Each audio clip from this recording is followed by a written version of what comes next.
Welcome to RJ classes. और आज का जो अपना टॉपिक है दैट इज पुली। देखो पुली में दो पोर्शन हमको समझना है, तो हम सेपरेटली दो वीडियो में समझेंगे इसको। फर्स्ट वीडियो में जो हम लोग को टॉपिक कवर करनी है दैट इज पुली क्या है, पहले इसको हम समझेंगे। पुली मेरे पास दो कैटेगरी हमने रखा है, उसको समझेंगे। और फिर एक फिक्स्ड पुली और मूवेबल पुली के अंदर मेरे पास mechanical advantage, velocity ratio, efficiency, ये कैसा क्या होगा ये भी हमको समझना है। तो प्रॉपर्ली हम सारे चीजों को समझने की कोशिश करते हैं। देखो सबसे पहले आप बात कर लेते हैं पुली आप किसको बताते हो। तो पुली मतलब क्या, आप बता रहे हो कि एक अरेंजमेंट। आप क्या बता रहे हो? एक अरेंजमेंट, एक ऐसा अरेंजमेंट जिसमें एक एक्सल पे आप क्या करते हो, एक फ्रेम के हेल्प से एक ग्रुव्ड व्हील को लगा रखे हो और इस व्हील के संग आपने क्या करना है, स्ट्रिंग लगा रखा है। तो इस पूरे अरेंजमेंट को आप क्या बोलते हो, पुली बोलते हो। बात समझ में आई कि नहीं आई? क्या पुली आपने फिर से मैं रिपीट कर दूं कि एक ऐसा अरेंजमेंट जिसमें ग्रुव व्हील को एक एक्सेल पे एक फ्रेम के हेल्प से अगर आप अरेंज करते हो तो ये कंप्लीट अरेंजमेंट जो अपना है that complete arrangement is said to be pulley. Pulley तो समझ में आ गया। अब जो पुली का हमको मेन समझनी है, हमको दो तरह का पुली समझना है, एक फिक्स्ड पुली, दूसरा मूवेबल पुली। अब पहले फिक्स्ड एंड मूवेबल समझ लें, उसके बाद उसके टर्म्स को हम लोग क्या करेंगे, क्लियर करेंगे और उसके बारे में जो भी पढ़ने है उसको क्लियर करेंगे। देखिए फिक्स पुली की बात करते हैं तो एक ऐसा पुली जिसका एक्सिस ऑफ रोटेशन कैसा होगा, फिक्स्ड होगा, उसको आप क्या बताएंगे, फिक्स्ड पुली। मतलब एक ये पर्टिकुलर पॉइंट पे एक पर्टिकुलर एक्सेल पे क्या करेगा, ये मूव करता रहेगा और इसका जो एक्सेल है ये ऊपर या नीचे नहीं आने वाला है, ये पुली एक जगह पे ही कॉन्स्टेंटली मूव करता रहेगा। तो आप सिंपल बोलिए एक ऐसा पुली जिसका एक्सिस ऑफ रोटेशन फिक्स्ड होगा, ऐसे पुली को आप क्या बताओगे, फिक्स पुली। फिर आते हैं मूवेबल पुली पे। अच्छा देखो मूवेबल पुली आपको देख के समझ में आ गया होगा कि सर जैसे हम ऊपर की तरफ खींचेंगे इसको, जैसे हम एफर्ट लगाएंगे यहाँ पे, ये पुली मेरा यहाँ से मूव करके इस पोजीशन को आएगा, फिर एक पर्टिकुलर टाइम पे ये और ऊपर आ जाएगा। मतलब क्या, इसका एक्सिस ऑफ रोटेशन क्या होगा, कॉन्स्टेंटली चेंज होता रहेगा। तो एक ऐसा पुली जिसका एक्सिस ऑफ रोटेशन एफर्ट लगाने के कारण क्या हो, कॉन्स्टेंटली चेंज होता रहे, फिर ऐसे पुली को आप क्या बताओगे, मूवेबल पुली। अब ये दोनों में फर्क क्या होता है और कैसे होता है, अब इस बात को समझते हैं। देखिए फिक्स पुली में आपने ये तो बता दिया कि एक्सिस ऑफ रोटेशन जो मेरे पास कैसा है, फिक्स्ड है। मतलब आप क्या कर रहे हो, एक तरफ से आपके पास लोड मूव करेगा एंड दूसरी तरफ से आप क्या कर रहे हो, एफर्ट लगा रहे हो। इसका मतलब देखो एंड पुली सिस्टम में एक चीज प्रॉपर्ली समझ लीजिए और अच्छी तरह समझ लीजिए। पुली सिस्टम में हम जब भी बात करेंगे लोड की, एफर्ट की, जिसकी भी बात कर रहे हैं, it will be counted in term of tension of the string. Tension of the string मेरे पास कितना है, इसके टर्म में मेरे पास लोड एंड एफर्ट को हम क्या करेंगे, एक्सप्रेस करेंगे। तो यहां देखो जरा सा, अगर हम बात करें लोड की, अगर ये मेरे पास लोड है तो इसके लिए मेरे पास टेंशन कितना है, टी है। एफर्ट मेरे पास है, इसके लिए भी टेंशन कितना है, तो लोड इक्वल टू क्या मेरे पास है, टी है। इसके लिए अगर बात करें टेंशन टी, एफर्ट के लिए भी मेरे पास टेंशन कितना है, ऑब्वियसली एफर्ट के लिए मेरे पास क्या है, टी है।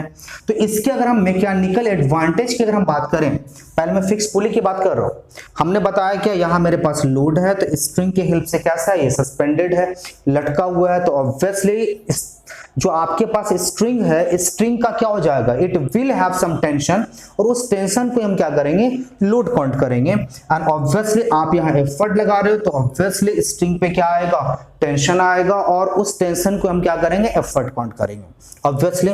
तो लोड मेरे पास कितना आ गया, टी आ गया, ये जो था मेरे पास। एफर्ट मेरे पास कितना आ गया, टी आ गया। और मैकेनिकल एडवांटेज आप क्या बोलते हो, लोड बाय एफर्ट। तो लोड बाय एफर्ट, लोड मेरे पास कितना, टी, एफर्ट मेरे पास कितना, T, so we will have the value always 1। मतलब आप ये बता रहे हो कि मींस फिक्स्ड पुली के लिए अगर हम बात करें तो सर उसके लिए मैकेनिकल एडवांटेज कितना होगा, हमेशा ही इसकी वैल्यू किसके इक्वल होगी, 1 के इक्वल होगी। मतलब ये अब कैसा काम करेगा, तो आप बोले थे सर अपने पास 3 क्राइटेरिया था कि मैकेनिकल एडवांटेज के टर्म में हम जो बात करें तो वहां पे मेरे पास 3 क्राइटेरिया था, mechanical advantage greater than 1, mechanical advantage less than 1 and mechanical advantage equals to 1। और ये तीनों मैकेनिकल एडवांटेज से अपने पास कुछ ना कुछ इंफॉर्मेशन था। अगर मैकेनिकल एडवांटेज ग्रेटर देन 1 था, क्या था ये? Force multiplier. फोर्स मल्टीप्लायर मतलब आप थोड़ा सा एफर्ट लगा के ज्यादा काम इससे आप कर सकते हो। दूसरा क्या था? मैकेनिकल एडवांटेज लेस देन 1, आप क्या बोलते थे? Speed multiplier. स्पीड मल्टीप्लायर या स्पीड चेंज करने के लिए इस काम यूज करते हैं। और तीसरा जो अपने पास क्राइटेरिया था दैट वाज क्या हो जाएगा? Mechanical advantage equals to 1। तो इस तरह के जो भी मशीन होंगे, पुली होंगे, कुछ भी होगा, कोई भी आपके पास क्राइटेरिया क्यों ना आ जाए, लीवर का आ जाए, मशीन का आ जाए, पुली का आ जाए, किसी का भी, ये सबके लिए क्या करता है? ये फंडा सेम ही है। तो अगर मेरे पास मैकेनिकल एडवांटेज 1 था तो 1 क्या काम कर रहा था? Change direction. चेंज डायरेक्शन, तो ये डायरेक्शन चेंज करने का काम करता था। मतलब अगर हम फिक्स्ड पुली लेते हैं तो फिक्स्ड पुली में हमने जितना एफर्ट लगाया था उसी के अकॉर्डिंग मेरे पास लोड का मूवमेंट होगा, और यहां क्या हो जाएगा? मेरे पास जितना एफर्ट उतना ही काम होना है। इसमें फोर्स ना आपको ज्यादा मिलेगा ना कम मिलेगा, जो था वही मिलेगा। तो ये सिर्फ आपके पास एडवांटेज क्या दिया आपको? ये आपके पास डायरेक्शन चेंज करके दिया। सपोज करो जैसे मैं सिंपल सा एग्जांपल लूं, अगर आपको एक वेल है, कुआं है, वहां से आपको बाल्टी में पानी खींचना हो, तो आप क्या करते हो? अगर आप सपोज करो पुली सिस्टम नहीं लगा रखे हो तो आप अगेंस्ट ग्रेविटी ऊपर की तरफ फोर्स लगाओगे और ऊपर की तरफ बाल्टी खींचोगे।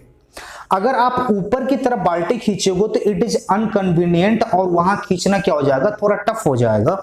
लेकिन अगर आप इस तरह का पुली लगा दो तो अब टुवर्ड्स ग्रेविटी आपको फोर्स लगाना है, नीचे की तरफ फोर्स लगाना है। जब आप पुली यूज नहीं किए थे आपको ऊपर की तरफ फोर्स लगाना होता था, और जैसे ही आपने पुली लगा दिया अब आपके पास जो फोर्स लगाने का डायरेक्शन था वो डायरेक्शन क्या हो गया? चेंज हो गया। तो मतलब fixed pulley will always act as a क्या हो जाएगा? To change the direction. चलिए जरा सा फिक्स्ड पुली की बात कर ले। अब हम बात करते हैं मूवेबल पुली की। तो मूवेबल पुली में आपने क्लियर कर दिया कि सर एक ऐसा पुली जिसका एक्सिस ऑफ रोटेशन मूवेबल होगा, कॉन्स्टेंटली मूव करता रहेगा, तो उसको आप क्या बोलेंगे? Movable pulley. अब देखो मूवेबल पुली के संग जो सबसे बड़ा जो डिसएडवांटेज है, जो सबसे बड़ा प्रॉब्लम जो है कि मूवेबल पुली को आपको जब भी यूज करना हो आप एलोन इसको यूज नहीं कर सकते। मतलब आपके पास इसको यूज करने के लिए फिक्स्ड पुली यूज करना पड़ेगा। आप बोलोगे सर क्यों, ऐसा क्या कंडीशन आ गया कि फिक्स्ड पुली में तो ऐसा कोई कंडीशन नहीं था? तो मूवेबल में ऐसा क्या कंडीशन आ गया कि हमको मूवेबल यूज करने के लिए फिक्स्ड पुली हमको एक ना एक लेना ही पड़ेगा। क्यों, मैं समझाता हूं। देखो फिक्स्ड पुली में आप फोर्स का एफर्ट कहां लगा रहे थे? नीचे की तरफ। तो ये आराम था, नीचे की तरफ आप जमीन पे आराम से खड़े होके किसी भी सपोर्ट पे खड़े होके आराम से आप फोर्स लगा सकते हो। लेकिन या मूवेबल पुली में क्या होगा? मेरा एफर्ट कहां गया? ऊपर की तरफ। तो आप हवा में खड़ा होकर तो एफर्ट लगाओगे नहीं, और हवा में खड़ा होकर एफर्ट पॉसिबल नहीं है, क्योंकि आप पुली अपने कन्वीनियंस के लिए यूज करते थे, अपने हेल्प के लिए यूज कर रहे हो, और आपको हवा में लटक के अगर एफर्ट लगाना हो तो फिर कन्वीनियंस बचा कहां आपका? जिस पर्पज के लिए आप यूज करते हो इसको, वो पर्पज तो आपका फुलफिल नहीं हुआ। तो मतलब सर जब भी हमको मूवेबल यूज करना होगा इसके संग हमको एक फिक्स्ड पुली यूज करनी होगी, और इस फिक्स्ड पुली के हेल्प से हम क्या करेंगे? फिर से एफर्ट को आप कहां लगाओगे? नीचे की तरफ लगाओगे। तो मतलब आप बोले कि सर मूवेबल पुली कभी भी हम क्या इसको एलोन यूज नहीं कर पाएंगे? तो मेरा जवाब होगा कि नहीं। जब भी आपको मूवेबल पुली यूज करनी होगी तो आपको एक फिक्स्ड पुली का हेल्प लेना पड़ेगा। अब देखिए जरा सा मूवेबल पुली की हम बात कर लें, इसकी मैकेनिकल एडवांटेज की बात कर लें। मेरे पास लोड L है और इस लोड के लिए मेरे पास टेंशन कितने हैं? टेंशन इस तरफ भी है और टेंशन इस तरफ भी है। प्रॉपर्ली समझिएगा, यहां मेरे पास लोड यहां था और मेरा टेंशन सिर्फ एक ही तरफ था, लेकिन इस लोड के लिए मेरे पास टेंशन इस स्ट्रिंग पे भी है और टेंशन इस स्ट्रिंग पे भी है। मतलब लोड इक्वल्स टू क्या हो जाएगा? T plus T। मतलब लोड इक्वल्स टू कितना आ गया मेरे पास? 2T आ गया। और अगर हम एफर्ट की बात करें तो एफर्ट तो आप बोलोगे सर एफर्ट तो सिर्फ ऊपर की तरफ लगा रहे हैं, एफर्ट सिर्फ इस स्प्रिंग पे मेरा काम कर रहा है, इस स्ट्रिंग पे काम कर रहा है। तो अगर इस स्ट्रिंग पे काम कर रहा है तो एफर्ट आपके पास कितना आ गया? T। अब इसकी अगर हम मैकेनिकल एडवांटेज की बात करें तो मैकेनिकल एडवांटेज कितना आ गया मेरे पास? 2T/T। तो मैकेनिकल एडवांटेज कितना आ गया 2। आप झट से बोलोगे सर मैकेनिकल एडवांटेज 2 जितना भी आए मतलब नहीं, बट ये कैसा है, ग्रेटर देन 1 है। मतलब जब भी हम मूवेबल पुली का यूज करेंगे, ये मूवेबल पुली जो होगा ये कैसा काम करेगा, फोर्स मल्टीप्लायर का काम करेगा। मतलब थोड़े से फोर्स लगा के हम बड़ा बड़ा काम करने के लिए इसको यूज करते हैं। और अब हम आपको सिखाते हैं क्या, अगर हमको ज्यादा मैकेनिकल एडवांटेज चाहिए तो हम कंबाइन मींस कॉम्बिनेशन कैसा बनाते हैं। देखो जरा सा, मेरे पास एक कॉम्बिनेशन ऑफ पुली है जिसमें मेरे पास 3 कैसा है, मूवेबल पुली है, और मेरे पास एक कैसा है, फिक्स्ड पुली है। जैसा अभी हम लोग बात किए थे कि अगर हमको मूवेबल पुली यूज करनी है तो इसको यूज करने के लिए हमको एक फिक्स्ड पुली का हेल्प लेना पड़ेगा। तो हमने क्या किया, 1 2 3, चलो जरा सा मार्किंग कर ले, ये 1 ये 2 और ये 3। हमने क्या लिया, 3 अपने पास मूवेबल पुली और ये मेरे पास क्या, 4 जो है मेरे पास फिक्स्ड पुली। चलिए ठीक है, अब इसके लिए क्या करेंगे, हम मैकेनिकल एडवांटेज फाइंड करेंगे और फिर वहां से हम ये डिसाइड करेंगे कि जब हम कॉम्बिनेशन ऑफ मूवेबल पुली लेते हैं 2 3 4 5 10, जब हम मूवेबल पुली लेते हैं तो ये कितना कन्वीनियंट हो जाता है और अपना काम कितना आसान हो जाता है। और इसको समझने के लिए सबसे पहले क्या फाइंड करनी होगी, ऑब्वियसली बोलोगे सर मैकेनिकल एडवांटेज तो निकालिए, क्योंकि वहीं से आपको बताकर देगा कि आपका जो काम है कितना ज्यादा आसान हो जाएगा, कितना टाइम्स आपका फोर्स मल्टीप्लाइड होगा। चलिए जरा सा, अगर हम फिक्स्ड पुली के लिए बात करें तो मेरे पास लोड कितना है, आप बोलोगे सर लोड तो है L है ना, लेकिन फिर बोलोगे सर, अभी तुरंत बोलोगे सर अभी अभी जो हम लोग सीखे हैं इन दोनों पुली के हेल्प से जो हम सीखे हैं बेसिक लेवल पे, कि जब भी हम लोड या एफर्ट की बात करते हैं that will be counted in term of the tension of the string. तो जब टेंशन ऑफ द स्ट्रिंग की बात करते हैं तो L मेरे पास कितना हो जाएगा। इसके लिए बात करें फर्स्ट पुली के लिए, आप लिख दो फॉर फर्स्ट पुली लोड मेरे पास कितना L, और आप बोलोगे सर इसके लिए तो मेरे पास 2 टेंशन काम कर रहा है, इस तरफ भी और इस तरफ भी, तो मेरे पास टेंशन कितना हो गया T1 प्लस T1। आप बोल दिए सर L इक्वल्स टू मतलब कितना 2T1, तो T1 इक्वल्स टू कितना हो जाएगा, आप बोलोगे sir T1 equals to L/2। चलिए ये बात तो यहां खत्म हो गया। अब हम बात कर लेते हैं क्या, मींस दूसरे के लिए। अब यहां दूसरे के लिए अगर हम बात करें तो मेरे पास टोटल लोड कितना है, आप बोलोगे सर इसके लिए लोड है T1, लेकिन T1 के लिए मेरे पास टेंशन किस पे है, इस स्ट्रिंग पे भी टेंशन है और इस स्ट्रिंग पे भी टेंशन है। तो आप बोलोगे सर T2 एंड T2 ये दोनों के दोनों है, it will act as a load for the क्या आ जाएगा T1। तो आप लिख दो जरा सा, तो T1 इक्वल्स टू कितना निकला मेरे पास T2 प्लस T2, तो कितना निकला T1। तो T1 इक्वल्स टू कितना है 2T2, तो T2 इक्वल्स टू क्या हो जाएगा T1/2। लेकिन अभी फिर बोलोगे सर थोड़ा सा प्रॉब्लम है, T2 मेरा T1 कितना मेरे पास, T1 बोलोगे सर L/2 है, तो हम वैल्यू पुट कर देते हैं यहाँ पे, तो L बाय कितना हो जाएगा 2 × 2, सो दैट इज L/4। तो ये मेरे पास कितना हो गया, ये 2 पुली के लिए तो निकल आया। बोलोगे सर तीसरे के लिए अगर हम बात करें इसके लिए, तो इसके लिए लोड का काम कौन करेगा T2 will act as a load for क्या आ जाएगा मींस थर्ड पुली के लिए। और इस T2 के लिए मेरे पास टेंशन कहां पे है, टेंशन इस स्ट्रिंग पे भी और टेंशन इस स्ट्रिंग पे भी, तो यहां टेंशन मेरा क्या T3 और यहां T3। आप झट से बोलोगे सर इसका मतलब T2 इक्वल्स टू क्या निकला T3 प्लस T3, ये निकल के आ गया। चलिए बिल्कुल करेक्ट है। अब आप बात करते हैं क्या, इसके लिए अगर हम बात करें तो देखो यहां मेरे पास लोड कितना है L है ओरिजिनली, तो T2 के लिए हमने बात किया T3 प्लस T3, तो अगर कितना निकल आया 2T3, तो T3 इक्वल्स टू कितना निकला T2/2, ये निकला है मेरे पास।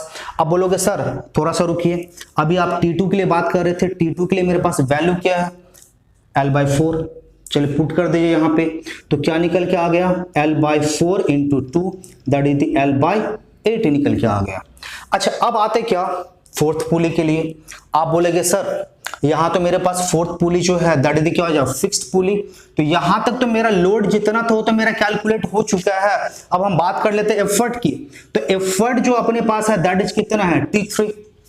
ऑब्वियसली आप बोलोगे सर T3 मेरे पास एफर्ट है, हम ये क्या कर रहे हैं नीचे की तरफ लगा रहे हैं, क्योंकि लोड की हम इसके बात कर चुके हैं सारा, क्योंकि ये जो मेरा लटका हुआ है इसी स्ट्रिंग से यहां तक मेरा लोड लटका हुआ है और यहां तक का हमने पूरा वैल्यू फाइंड कर चुके हैं। तो T3 इक्वल्स टू क्या निकला, L/8 निकला। चलिए वेरी गुड।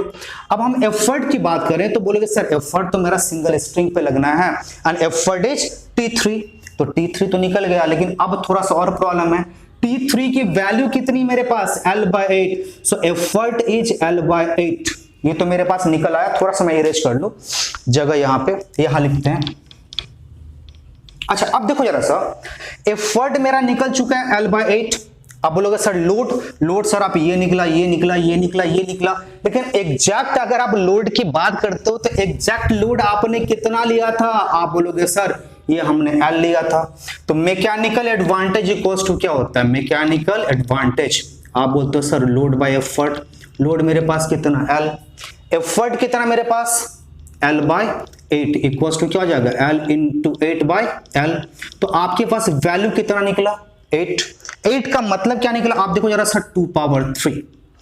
तो यहां से मेरे पास एक और कंसेप्ट क्लियर हुआ कि देखो आपने 2⁻3 बोला, आपने कितना पुली ले रखा था मूवेबल, 3 पुली ले रखा था।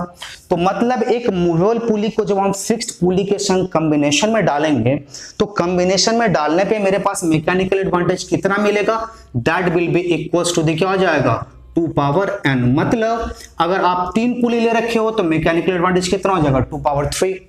अगर आप 4 मूवेबल पुली ले रखे हो तो मैकेनिकल एडवांटेज कितना निकलेगा 2⁻4। अगर आप 5 मूवेबल पुली और एक फिक्स्ड पुली ले रखे हो तो मैकेनिकल एडवांटेज कितना निकलेगा 2⁻5। अब बोलोगे सर इसका मतलब क्या हुआ, इसका मतलब ये हो गया 2⁻3 आपके पास निकला 3 मूवेबल पुली के लिए, इसका मतलब आपका जो मैकेनिकल एडवांटेज था कितना हो गया 8 आया।